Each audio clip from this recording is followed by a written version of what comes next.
If you're a hockey mom sitting in the stands thinking, what just happened? Why did the whistle blow? Was that offsides? You're not alone. Hockey moves fast, and if you didn't grow up playing it, it can feel impossible to follow. Hockey is one of the fastest sports in the world. The puck moves quickly, line changes happen constantly, and there are rules like offsides and icing that aren't always obvious from the stands. And most hockey parents never actually learn the game themselves. They just got thrown into it when their kids started playing. So if you've ever felt like you should understand what's happening, but don't, that's completely normal. At its core, hockey is pretty simple.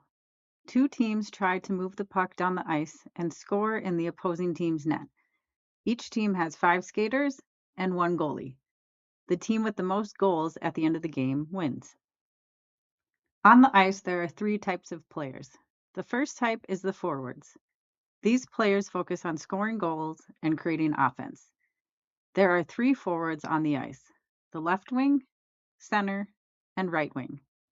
Then you have defense. Defensive players focus on stopping the other team from scoring and moving the puck out of the defensive zone. There are 2 defensive players on the ice. And finally, there's the goalie, whose job is to stop the puck from going into the net. The ice is divided into 3 zones: the defensive zone, where your team's goalie is, the neutral zone, which is the middle of the ice, and the offensive zone, where your team is trying to score. One of the whistles you hear most often is for offsides. Here's the simple version: the puck has to enter the offensive zone before the attacking players. If a player crosses the blue line before the puck, the play is offsides and the whistle blows. Another common whistle is icing.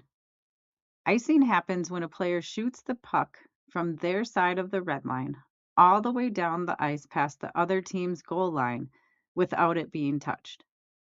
It's basically a rule to prevent teams from just clearing the puck down the ice constantly. If you're a hockey mom learning the game from the stands, remember this: you don't have to understand everything immediately. Hockey is complicated even for the people who have played it for years. But the more games you watch, the more you'll start recognizing patterns. And eventually, things that felt confusing start to make sense. Hockey isn't just a sport your kids play, it's a community you grow into, and learning the game is part of that journey.